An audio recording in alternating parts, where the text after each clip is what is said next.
Hello, everyone, and welcome to our special edition of Elections Weekly. We're announcing our ratings changes, our final ratings changes for the midterm elections for the 2022 cycle.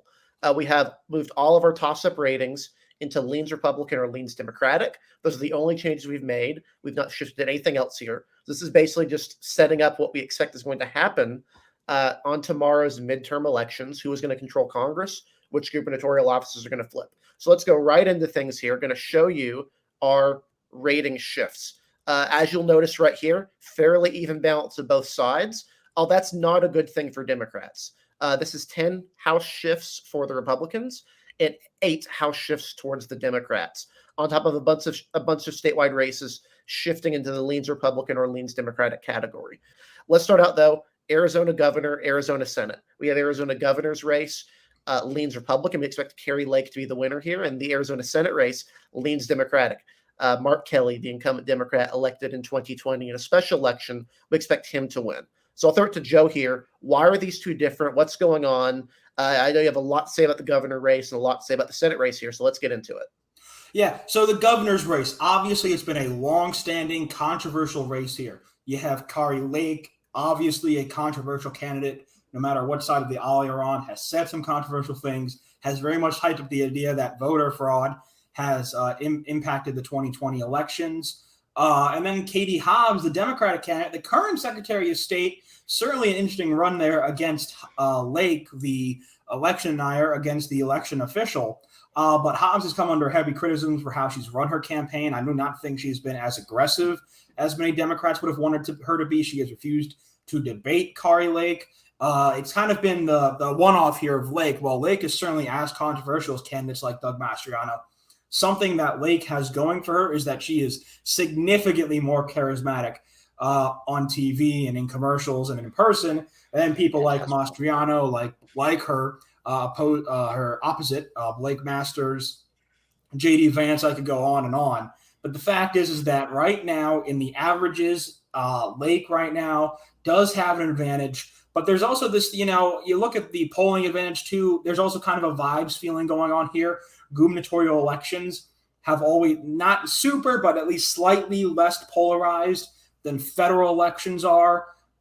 We think that for whatever reason, we feel like that the people of Arizona are leaning more towards a Republican governor and a Democratic senator right now. But in this governor's race, Lake has a not sizable but clear advantage that makes us think she's the favorite in this race. We'd be surprised to see her lose, but we wouldn't be so surprised to see her lose. It's only a leans Republican rating, mind you, but we would be slightly surprised to see her lose at this point. We've got the governor race going towards Kari Lake and Republicans. But on the Democratic side, obviously we've seen some late polling benefit Blake Masters, the Republican candidate. This race has tightened. But in the end, we do still see Mark Kelly, the incumbent Democratic senator, pulling this out. We haven't really seen, we feel like, enough proof that Blake Masters is going to be the candidate to pull this out for Democrats here, for Republicans here, But we don't really see enough proof of that either in the polling or kind of in the noise down below. Again, it's not as uncommon as some would think that states would split their gubernatorial and Senate ticket. That's not as uncommon as some would think. It's hard to necessarily say that's an uncommon thing. And like I said, for whatever reason, the gubernatorial elections, even in this age of massive polarization, still slightly less polarized than our federal elections are. You see more split ticket voting there. See more people willing to go for a Democrat in the Senate and a Republican in their governor's office. You've been seeing that a little bit more often. And again, we just don't see necessarily the environment where we see Masters really being the favorite here. It's just kind of too hard for us to see right now. So we have Kelly as the favorite. Again, slight favorite, but it's enough to say, yes, this is a leans Democratic race. And we see Mark Kelly winning a full term to the United States Senate. Him and that money printer keep going on for the Democrats in Arizona. Yeah, I mean, I basically echo all of that. Blake Masters has seen a late surge, which did give us a bit of pause. We had some discussion about whether we should go out on a limb and shift it to Masters. But the difference here is that surge might have just come too late, and Mark Kelly has had the advantage all cycle, really. And there has been some discussion about whether Blake Masters could get pulled over the line by Kari Lake. And if you see Lake winning by 5 points, that's something you could probably see happening. But if it's as small of if her lead is as small as we seem to think it is, I don't know that that's enough to pull Masters over the line. Yeah, again, I would be in agreement. I would say keep an eye on her margin. If this is around 5 points, which would be a really, really good night for Kari Lake, I would think. This is one where again, she has been campaigning with all of the statewide Republicans. She's pushing very heavily, unlike some other governors. She's been pushing heavily for the down ballot ticket. If she's winning by that amount, it's very possible that Masters could win. If it's like 2 points, a 2-point win, that's more difficult for Masters to pull over. A lot of the electorate still does not know who Blake Masters is. His issue isn't so much that he's unpopular as it is he's not very well known. Although his approvals aren't fantastic. Yeah, his approvals are not great, but it's not like they're so far below water that this would be a given thing. It's like a lot of people genuinely, they don't know. They don't know who he is. But I feel like that's kind of the baseline of Arizona here. Let's move on to another one real quick. Not a lot to talk about with Georgia because our result is kind of a non-call here. And I'll explain why. So leans runoff asterisk. What does this mean? We think the most likely result in Georgia is a runoff election. We think the most likely result here is that neither candidate will get 50% plus 1 vote, enough to carry them over the line. That being said, we do not think the odds of this happening are over 50%. We think it's the most likely option, but we think a majority of the time something else will happen, which would be either a Walker win outright or a Warnock win outright. Out of those two scenarios, we think a Walker win is more likely. So in order of priority here, we think a runoff is most likely. If a runoff does not happen, we are favoring Walker over Warnock. If a runoff does happen, we've not decided on what our rating would be at that point. But if out of those options right now, Warnock win outright is the least likely option. Again, the governor race here is likely Republican. We expect Kemp to win by a healthy margin. We don't know exactly what the margin is. Most polls show around 5 to 8 points. That's a very healthy margin for a Georgia Republican, even before the Trump era. That's a pretty good result for Georgia Republicans. Yeah. And a lot like the Arizona races. If Kemp is winning by 8, maybe that helps pull Walker over. Mm-hmm. Yeah. Again, you have two candidates here who have their own issues. Warnock is certainly the one who has been pushing out a lot more negative ads, and we've kind of been talking about this whole cycle. Whichever candidate goes nuclear first is the one who's more worried. We do think because of this, Warnock is the least likely of the bunch to win outright. We'd be very surprised if that happened, but it's still likely enough that we don't think for sure that it's out of the possibility. And the early voting shows a black enough electorate to keep Warnock competitive. Yeah. Again, even if Walker gets 49.99% of the vote, that's not enough. You got to get 50% of the vote and then 1 vote on top of that. You have to win a majority of votes. In Georgia, otherwise there's a runoff. And if there is a runoff, congratulations, you're getting another month or so of election coverage from us. So we'll go into our next content. one. Yeah, free content. Woo! So we're going to go to our next race here, Kansas governor. This one gave us a lot of trouble. I would say we've gotten very few polls. The polls we have had are stuff like Emerson, which is fine, but it's not been anything too revealing. We're keeping this at leans Democratic. We moved this to toss up last week. We're moving to leans Democratic now. But I think there's a lot of unease on our team because we genuinely don't know a lot about Kansas. Laura Kelly is quite popular, relatively popular as far as governors go. We do expect this to be a year favoring Republicans, though. And on top of this, polls in the past have overestimated Democrats to some degree in Kansas. So let's go ahead and throw it to Joe and Dylan. I know basically what we're looking at here is we do think Kelly is the favorite here. We think she's the most likely candidate to win, and there's reasons for this. Yeah, and those reasons are basically twofold. One, again, the little polling we have, I know there's some uncertainty over the polling in Kansas. After what were some definite misses in 2020, severely overestimated the shares of candidates like Barbara Bollier and others. Their shares were certainly overestimated in those races. But we do think, though, this is kind of the big reason here. Number 2, Kelly is a relatively quite popular governor in Kansas. And it's very, very rare to see governors who are, at least 52, 53% approvals get thrown out, even in wave years. I wrote an article about this earlier in the cycle. It is very, very hard to knock off an incumbent governor. A lot of the flips that you see in election years, usually on wave years, are usually because the governor's race is open. Now, there's usually always about an average of 2 incumbent governors, I'd say about an average of 2 that are thrown out every year. As you'll see in our ratings, we do actually have 2 losing in our ratings this year. So that would put us at about the average. But it's just, we don't see one of those being Kelly. We think she beats the odds again here. Kansas is a shape that is shifting very, very interestingly here. Obviously, the Kansas City suburbs out to the west are making up for a lot of intrigue right now in the state. Not enough at the federal level for sure, but at the statewide level where Democrats have been successful before, we think they're going to be successful here with Laura Kelly. We think just the fundamentals of this race, too much favoring the incumbent Kelly right now. I think Derek Schmidt's going to get close. I don't think it'll be close enough. Worth noting, there is a third-party candidate on the ballot, Derek Pyle, who is running as an independent and is taking votes away from Schmidt. This is one factor here as well. Kelly does not need a majority of the vote to win here. If, like polls are indicating, Pyle is taking 3 to 5% of the vote, that is a problem for Schmidt. Yeah, our predictions are only as good as the evidence we're presented with. And in this race, we have not been presented with a lot of evidence in either direction. But I basically echo everything Joe said. Her approvals are good enough. And the gubernatorial race in 2018 was actually fairly close, even though the previous governor, Sam Brownback, had incredibly low approval ratings. So I just don't see this flipping. And if I recall right, her approval ratings, according to Morning Consult, is somewhere in the realm of like 57, 58%. Yeah.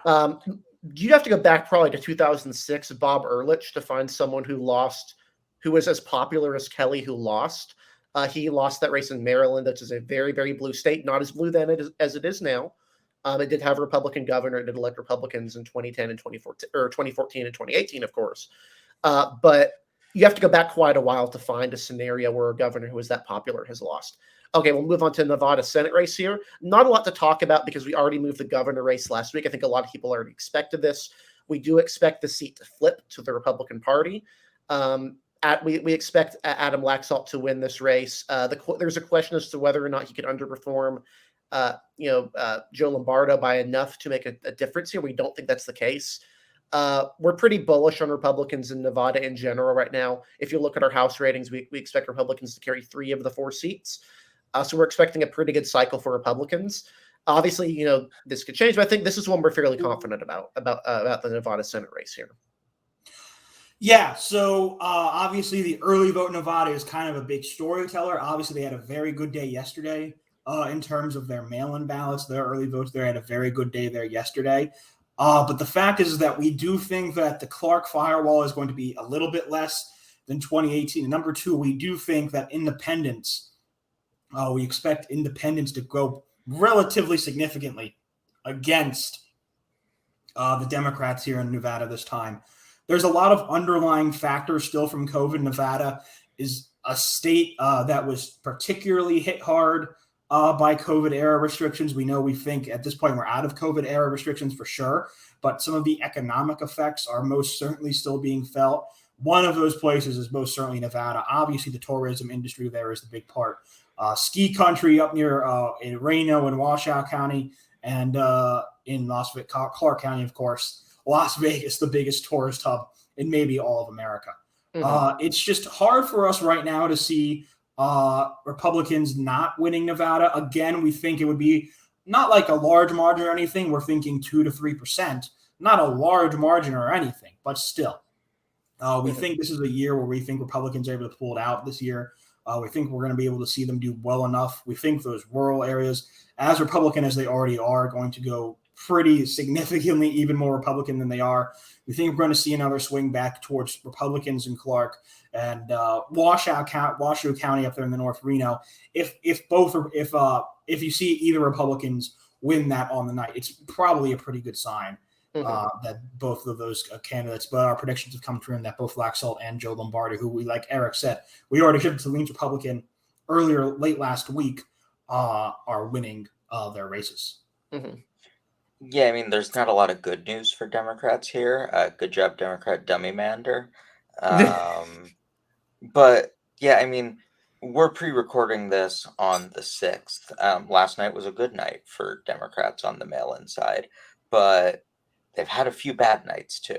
And the clock's running out, and the firewall is not nearly where it needs to be if independents are breaking as hard as we've heard they are.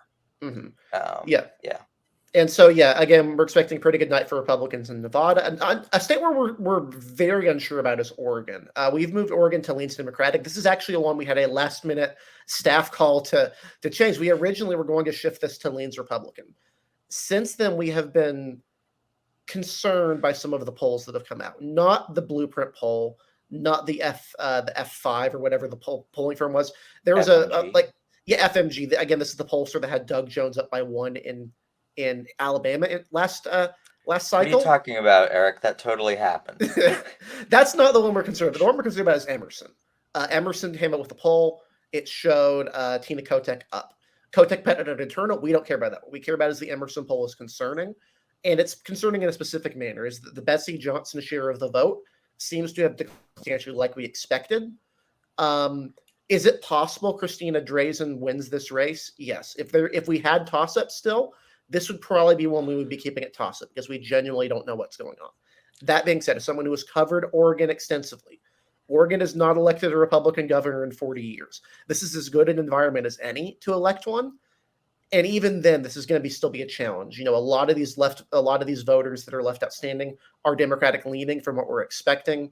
If Drazen can get 45, 46% of the vote, that might be enough. But this is still a state Democrats do really well in.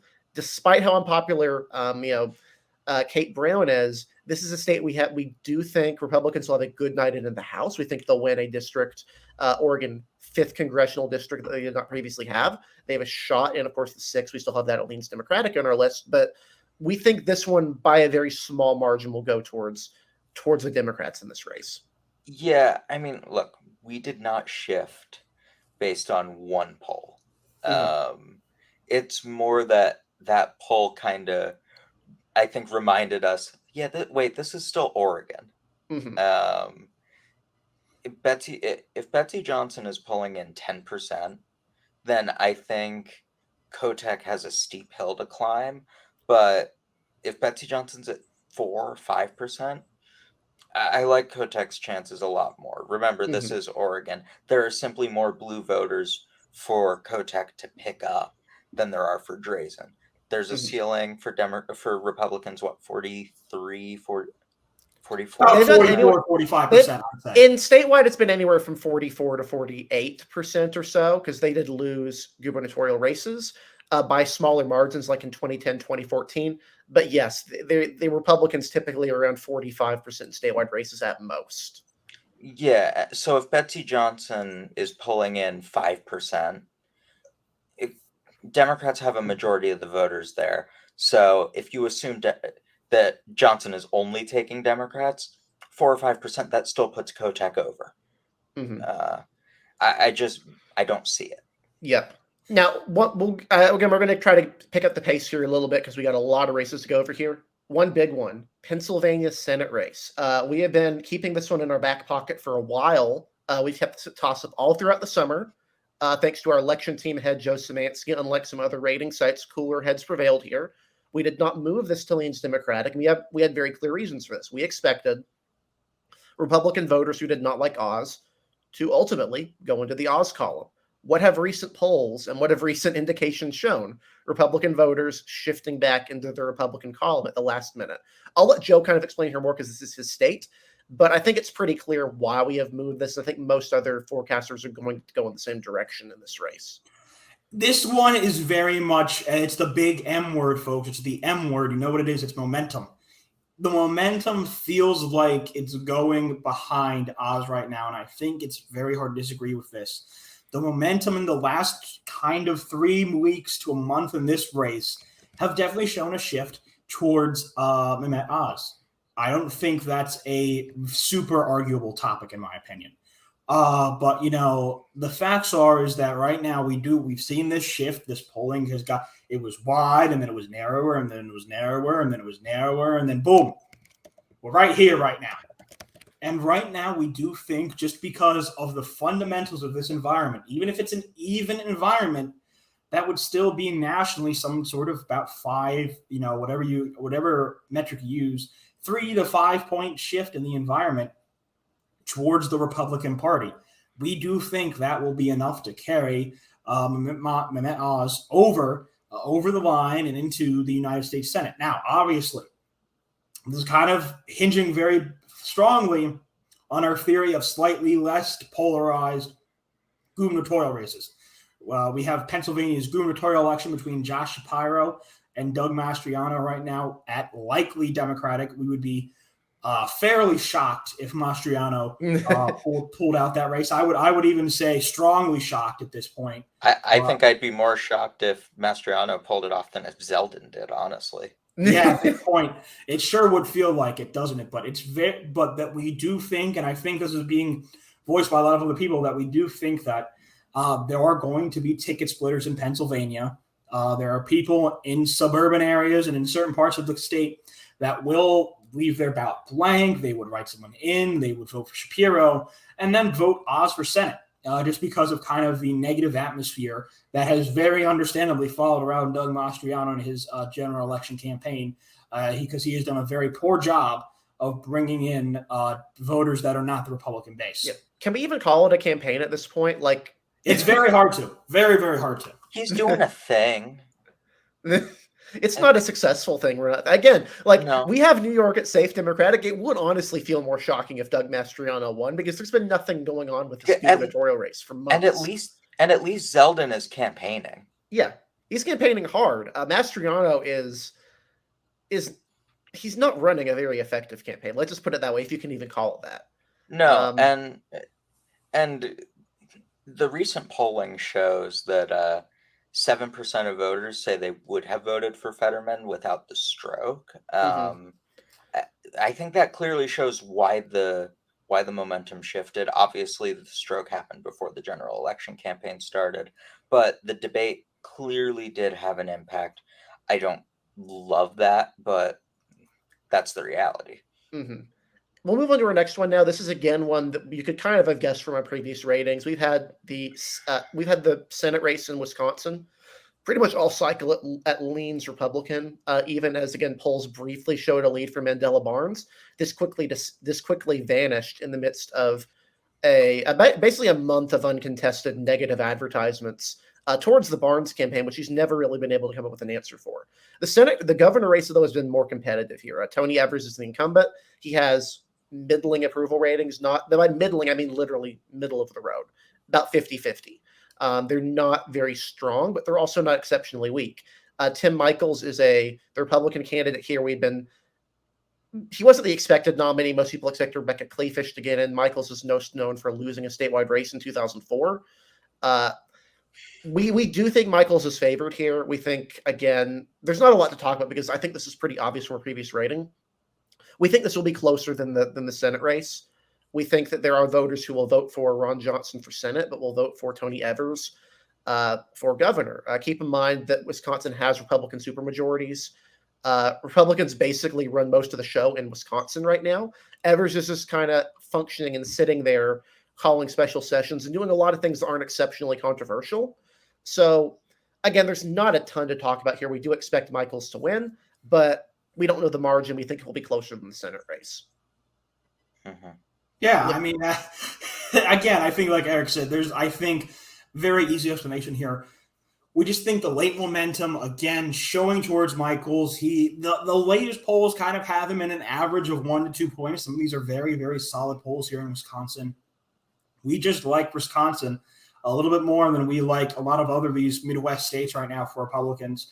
I think the addition of Johnson on the ticket, if he does again pull out kind of an expected 3 to 5 point victory, that's going to help Michaels. It's going to be a boost. I think a lot of these federal campaigns and kind of campaigns have gone against each other and not necessarily helped each other all that much. I think that's not the case in Wisconsin. That's not really the case in Wisconsin. Michaels, while an outsider candidate, has not been a disaster candidate by any means. He has not, really done anything that's necessarily gone off the rails. And we think that he is favored. We think this could be the start of Wisconsin starting its slow trend to the right for Republicans and potentially becoming a state that Republicans win without winning the presidency starting in 2024. Mm-hmm. Yeah, there's some good signs here for Republicans, of course. Now move on to our House race. So we're going to kind of speed through a lot of these because some of these are more interesting than others. So let's start out with some of the Republican ones. We have 10 flips to Republicans, 8 to Democrats. So let's actually start out with the Democrat ones here. These are not flips, by the way. These are, by flip, I mean we're moving them out of the column. These are just toss-up races. We're shifting out into the open, into leans. So let's start with the Democratic ones because there's less of them. A pair of these to start out with. Connecticut 5, Illinois 17. Connecticut 5, internally, a lot of discussion on this one. I'm personally pretty high on the Republican in this race. I think if there is a wave election sort of thing, New England is one of those areas where you could look at. The 5th has a weird Democratic incumbent running a strange election strategy, a pretty solid Republican in a part of the state that tends to vote more Republican in gubernatorial races than otherwise. At the same time, this is a race where this is a double-digit Biden seat. This is a district that has been basically unchanged for the last 2 decades, and Republicans have not carried in a long time, even if they had close races in 2010 and 2012 in the district. We just think that Democrats are fundamentally favored in this seat, even if their nominee is making some unusual campaign choices. And in the 17th district, again, this is another redrawn seat. This is even further gerrymandered from the previous iteration. We do think Democrats are favored here. Again, Illinois, top of the ticket's not looking too great for Republicans, even if this thing is closer than expected. This is still a seat that federally votes Democratic.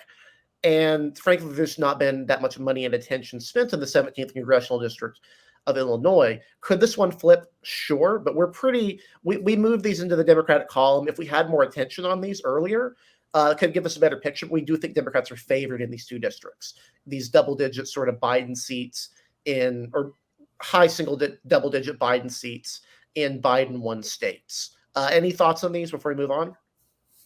Yeah, I think you explained our reasoning pretty well there. All right. Yeah. Main 2nd district then. This one had a lot of internal debate. We had to revisit this.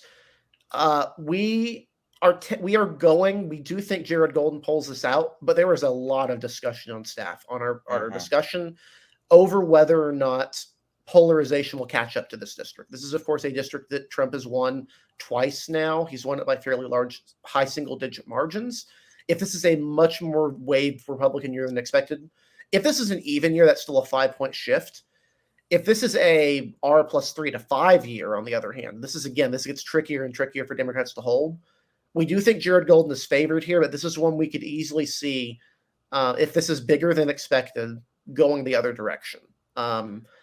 Very white, very rural, working class seat, lots of French-speaking voters in the north even. We do want to preface that we do expect Republican GOP gubernatorial nominee Paul LePage to win this district by a pretty healthy margin.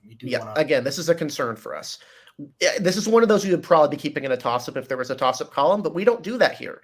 Unlike some websites, we actually call all of our races here at Elections Daily, and we do feel it's best to put our cards on the table and at least give you an idea of where we think this one is going.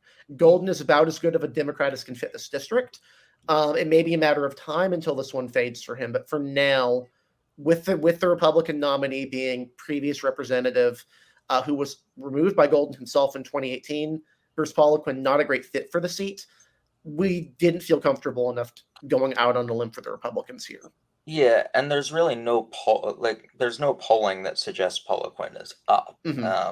All the polling shows Golden up by a small margin, sure, but by enough, and with the independent being left-leaning along with ranked choice voting, I think it's pretty I think it's fair to say Golden is favored, even if this could flip. There was a Yeah. lot of debate, though. Yep. Again, yeah, this is something we thought about. We're still debating about. I'm unsure about this one personally. I know we've had a big discussion on this, but this is where we're setting it down at. Two other Democratic ones in the Midwest: Michigan's 8th district, Minnesota's 2nd district. We do have Michigan's 8th district. Dan Kildee, we think he'll win another term here. This is again one of those borrowed time Democratic seats. This is the Tri-Cities area, Flint, Michigan.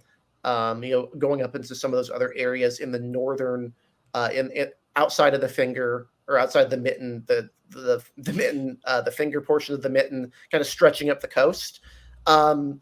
We do think Kildee holds it out here, but this is again one of those next cycle or a cycle beyond that. This gets harder and harder for Democrats to hold, and that's not necessarily because of like trends as much as it is that Flint, the very heavily black, very heavily Democratic city in this area, and its outer suburbs are bleeding population currently. It's kind of more like Indiana's first, where not necessarily that it's necessarily always trends as much as it is, man, the Democratic vote in this district is either dying off or leaving back towards more urban areas and more urban cities. That's kind of what's happening here. Michigan's 8th. That's kind of why it's on borrowed time here. You could say the same for Saginaw as well up in the north. Yeah, and it's worth noting, again, we do think Kildee is a pretty strong incumbent, much stronger than we think. Again, we have Indiana 1 going the other way. We'll explain why. We do think Kildee has a pretty strong incumbent appeal in this seat. Minnesota's 2nd district, this is one where, again, we had a lot of discussion on this one. It's a closer than expected seat down ballot. Angie Craig does not perform better than the top of the ticket. On the other hand, Republicans have a pretty high ceiling in this, or low ceiling in the seat. Jason Lewis won this district a couple of times with fairly small percentages of the vote. Republicans basically always rely on the Legal Marijuana Now Party candidate to win the district. And for the second cycle in a row, the Legal Marijuana Now Party candidate has died during the election. I have joked. Sounds like a curse to me. Yeah, I have joked that being the Legal Marijuana Now Party candidate in the 2nd district of Minnesota is probably the deadliest job in the country at this point. A facetious argument, but we don't think that the Republican candidate. We think Tyler Kistner is a good nominee. He's a good nominee for the seat. But even with Craig being a little bit of an underperformer, Democrats are doing well in Minnesota statewide. We have that governor race that likely Democratic. This is still a district that voted for Joe Biden by, I believe, about 7 to 8 percentage points. So pretty strong seat for Democrats. And it's one where, again, Republicans don't win the seat with a majority of the vote. They have to rely on coalition. They have to rely on the Democratic coalition splintering off into third parties usually to win this district. Yeah, that's pretty easy saying they're in the 2nd district in Minnesota. This is a race that we could see getting wrong. Is kind of in that same range of Connecticut's 5th and Minnesota's 2nd, where if it's a maybe slightly better than expected night for Republicans, we can see Tyler Kistner getting over the line. But it's just the math there is just a little bit too hard, and the fundamentals there are just a little bit too hard right now for us to see that victory occurring for Kistner. Now, we do have two kind of hot take seats. This is more in Dylan's end of the woods. New York 17, New York 19. We have these both at leans Democratic. This may come off as a little bit of a surprise to some, especially the 19th district. This is only a Biden 5.5 seat. On the other hand, it also has Ithaca. It has Binghamton. It has a lot of college-educated areas with high propensity, high turnout white Democrats. This is one we could get wrong if Zeldin does way better upstate than we expect. That being said, Molinaro did lose the special election. Ithaca gave insane margins to the Democrats. That's why we're kind of leaning Democrats on the 19th district. The 17th, though, this is one this could be interesting. Democrats pouring money into a seat does not mean, or parties throwing money into a seat doesn't mean it's actually competitive. We do think Sean Patrick Maloney is in trouble here. That being said, the 17th is still a very difficult district for Republicans to win long-term. It's bluer than it used to be. It's mostly a new district for Maloney.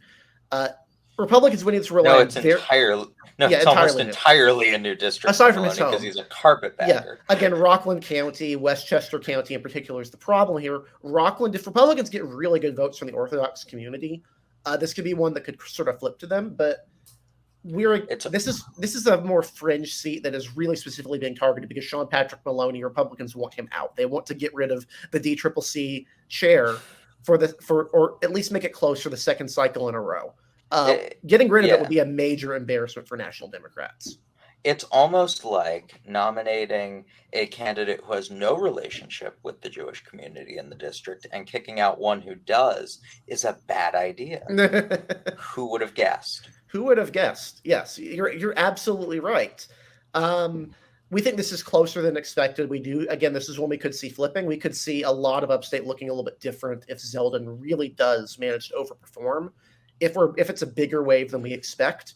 For right now, though, we do favor Democrats here. Finally, on our Democratic column, Oregon's 6th congressional district. We don't think we had this move to toss-up. We're moving it back to leans Democratic. This is when the Republican nominee is flawed. The Democratic nominee is spending money. We think this will be close, but we are leaning Democrats. This is a double-digit Biden seat. If Drazen wins, she should be carrying this district. But again, we don't think Drazen is winning.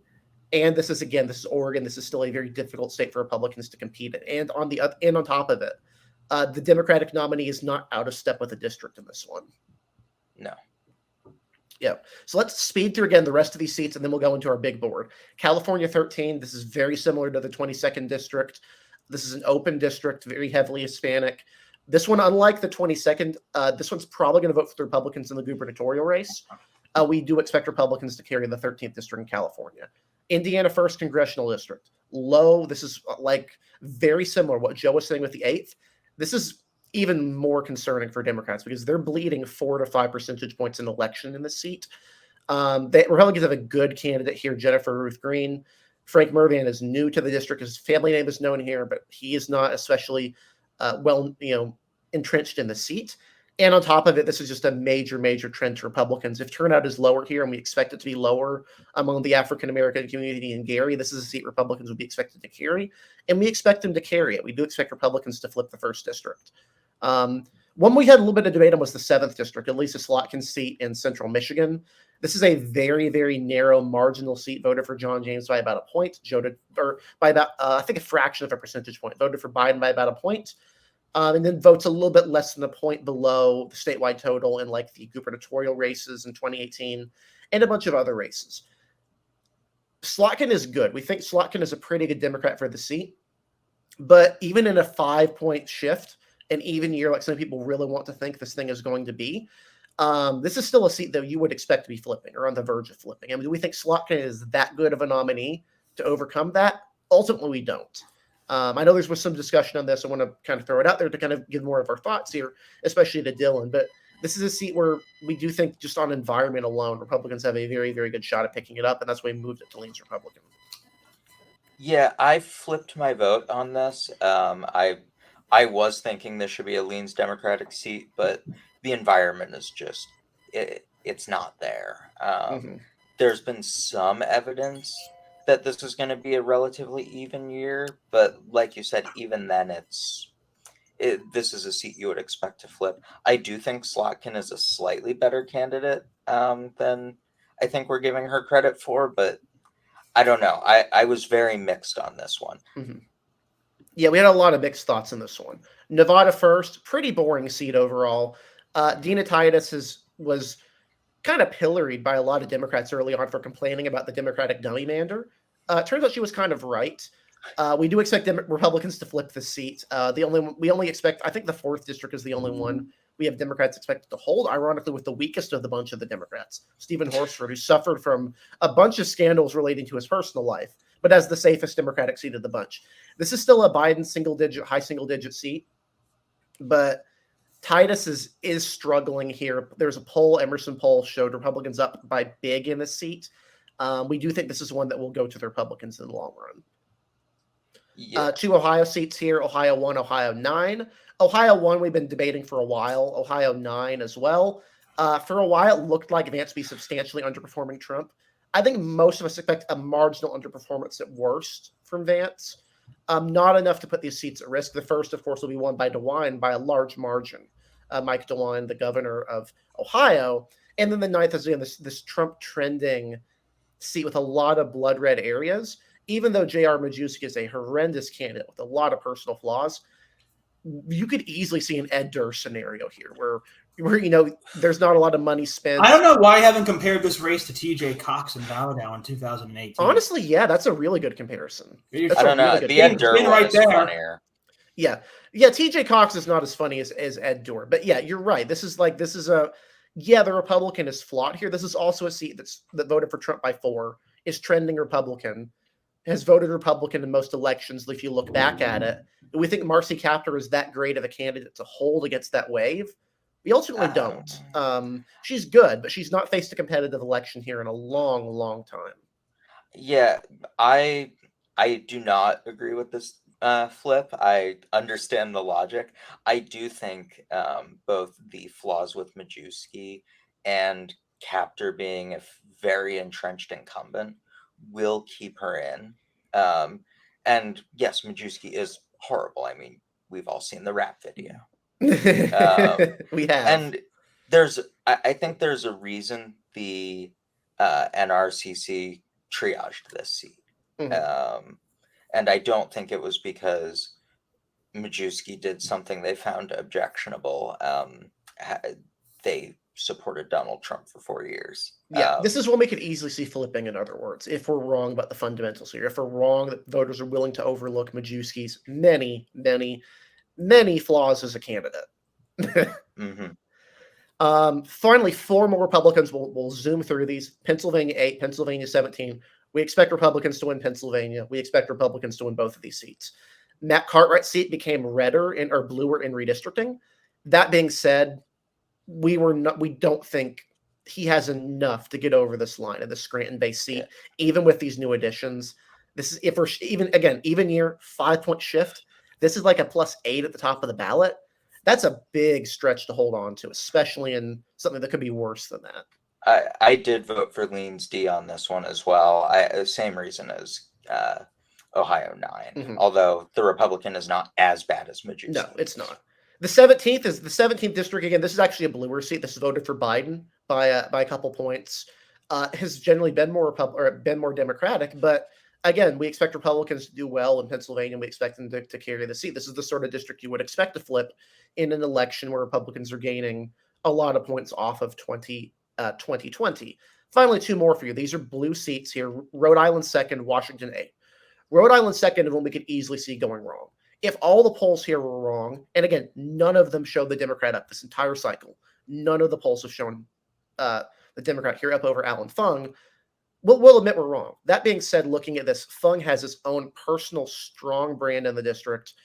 This is a district that has trended Republicans over the long run, and Democrats just are not very confident in the nominee to the point where even their own internals have the nominee down. So we didn't feel like we could go out on a limb and say this is leans Democratic. That being said, would it surprise us if all the polls were wrong and Fung was only stuck at 48, 49%? It wouldn't, but we have to go off of the evidence we've been given. And there's frankly very, very little evidence here that presents Democrats in a good situation here. Kind of want to throw it around here because this is a little bit of an interesting one. I am a little bit uneasy about this one myself, even though I did vote to make this leans Republican. We'll see what happens, but it could very easily be that the polls were off here. We really don't know. There's not been that many of them, and frankly, this is a double-digit Biden seat. This is a lot of Providence, Rhode Island.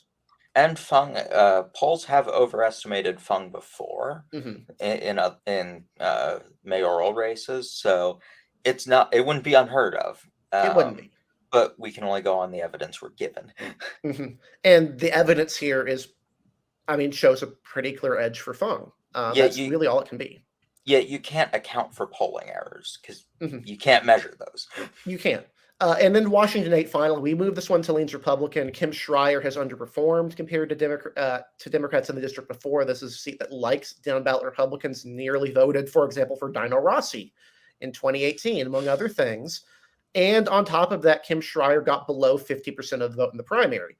Democrats will say, well, Democrats got almost 50% of the vote in that primary. The problem is in Washington, unlike in California, where Democrats tend to gain from the primary, Washington Democrats tend to lose vote from the primary. And Democrats combined still got under 50. Under 50%. Yeah, she got 48.9%.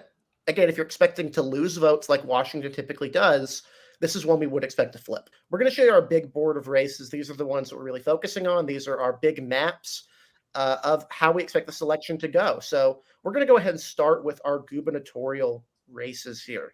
Final gubernatorial races. We expect Democrats to have 16 of these and Republicans to have 20 of these races. We expect 2 states, Nevada and Wisconsin, to flip to the Republicans, and 2 states, Massachusetts and Maryland, to flip to the Democrats. Obviously, you can see here most of these go the way we think, but there are some interesting deviations from the thing. We got New Mexico, Oregon, and Kansas in the same category as Michigan.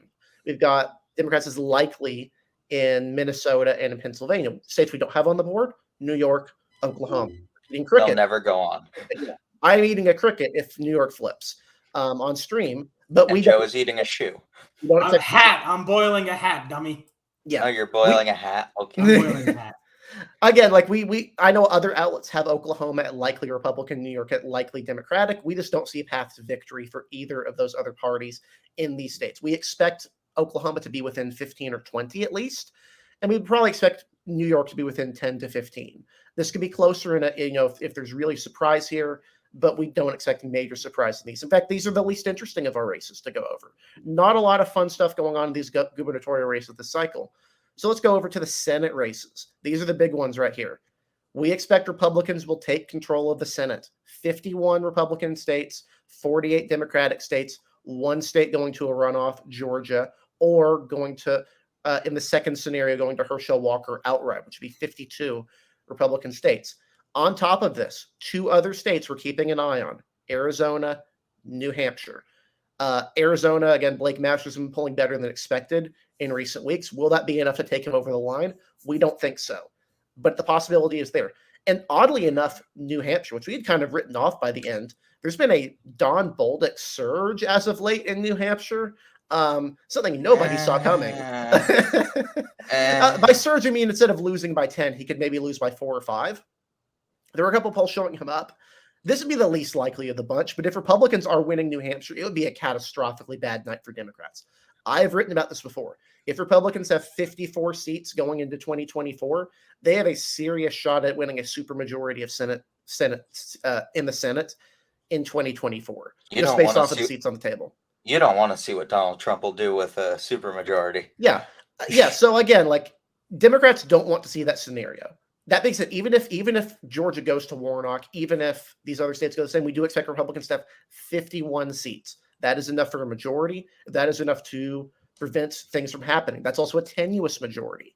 Again, you only need the vice president breaks ties, but 50 to 48, even you need 3 Republicans, or you need 2 Republicans to be absent to actually have Democrats passing things or changing their votes. So this is a pretty good situation for Republicans. Could be better if they had better nominees in states like Arizona, New Hampshire, but I think they'd be pretty satisfied with the results we have here. 2 states on the outside looking in, the likely states: North Carolina and Ohio, likely Republican, and Colorado, likely Democratic. Of those, Colorado is the least likely of the bunch to be really competitive, but we think it's in a similar sphere of likelihood of flipping as Ohio and North Carolina. We expect Bud to win anywhere from 3 to 8 percentage points, and we expect Vance to win by high single digits or low double digits. So that is our Senate ratings. Thoughts here before we go into our final portion here, which is the House big board? No. All righty, let's go into our House ratings here. These are the most interesting ones of the bunch, I think, because there's so many of them, and there's a lot going on here. All of our House ratings. So you look at the ratings here. We have a bunch of seats in that leans our column and a lot of seats in that leans Dem column. Not a lot in the likely Republican or likely Democratic comparatively. We have Republicans projected to have 236 seats in the House of Representatives, Democrats to have 199 seats in the House of Representatives. This is a big, big, big gain for Republicans. It's questionable whether this can be considered a wave. I think I've heard some people say 240 would be a better threshold. But 236 is a very comfortable majority for what would likely be House Speaker Kevin McCarthy. This is enough where you have enough votes where you are able to comfortably get things mostly done without worrying about the Marjorie Taylor Greenes, the Lauren Boeberts, the of the world, the more radical end of the caucus, the Freedom Caucus people. Again, you look at this right here. Most of those leans Republican seats, a lot of those are flips. Look at the colors that are shaded are the type of seat that it is right now. We only expect Democrats to gain 2 districts that Republicans currently hold: Michigan 3rd and Illinois 13th. Illinois 13th is because of redistricting, and Michigan 3rd is because Republicans utterly botched their primary. On top of that, we have Oregon 6, which is a new district. The Republicans are expected Democrats are expected to win. Colorado 8, the new district Republicans are expected to win. In North Carolina 13th, in previous versions, it had been marked as a new seat. I have marked it as Republican because Republicans already hold the 13th district, and the 14th is technically the new one. But again, out of the new seats, only 2 of these are on the board across the entire country, these new districts. On top of that, we have more for comparison here. We have more seats going more Democratic held seats going likely Republican than we have leans Democratic seats that were already held by a Republican. We have 4 likely Republican seats: Arizona 2, Arizona 6, Texas 15, Wisconsin 3 that are already held by Democrats. So bad news if you're a Democrat. We also expect Republicans to win all 3 seats in the Rio Grande Valley. On the other hand, we expect Democrats to win 17, 18, 19 in New York, kind of holding on to their Hudson Valley majority right now. So before we close off here, let's go to the panel here. What do you think about these House ratings? What do you personally kind of disagree with, agree with? I know I have some stuff I want to say that is kind of out on a limb, but I want to hear from you guys. What are you thinking here? Does this sound the right threshold, 236 to 199? I think broadly, even if the districts are off, this is a fairly reasonable projection. This would put Republicans at about 23 seat gains. They currently hold 213 seats in the United States House of Representatives. We currently have Republicans gaining 23 seats, which puts it about what I would say my gap is. I would say I expect Republicans to take anywhere from 20 to 30 seats personally. So this is right in that margin for us here. This is about some of the seats I think I agree could be off. Maybe the Central Valley in California is not as good, but maybe the Hudson Valley in New York is a little bit better for Republicans, and that offsets each other. We could see, same could be said maybe that, again, Central Valley is not as good, but maybe Northeast is, and maybe Connecticut 5 flips along with some of these Northeast seats that we could see flipping here too. It'll be a very interesting night. It's going to be a long night. We're prepared. We're so excited to be with you guys all night on Tuesday night, tomorrow night. I can't believe it's already here. It's been a long cycle. It sure feels like it, but we are ready to go here. I'm very excited. I know these 2 guys are very excited. We're going to have a full 6-person panel we plan for on Tuesday night, including Kraz Reinich, Jacob Walters, and Adam Trencher. You'll find us here. You'll find us live, and you'll find us ready to go. We're so excited to be here with you guys, and we'll see what happens. We're ready to go and finally count some votes. Yeah, I'm basically at the same. I think my map is 201, 234. Very excited for Tuesday. Very excited to start the 2024 presidential primary. Yeah, that we can say. But again, just for those who are watching in the audio podcast version, I'll go ahead and explain numerically our totals. 164 safe Democratic, 15 likely Democratic, 20 leans Democratic, 199 total. Republican side, 194 safe Republican, 12 likely Republican, 30 leans Republican. That's 236 on the whole. One more question for you guys.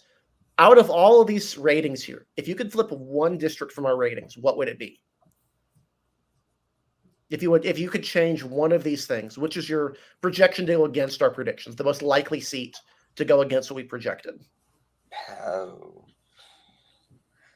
Pennsylvania 8, either Pennsylvania 8 or or Ohio 9.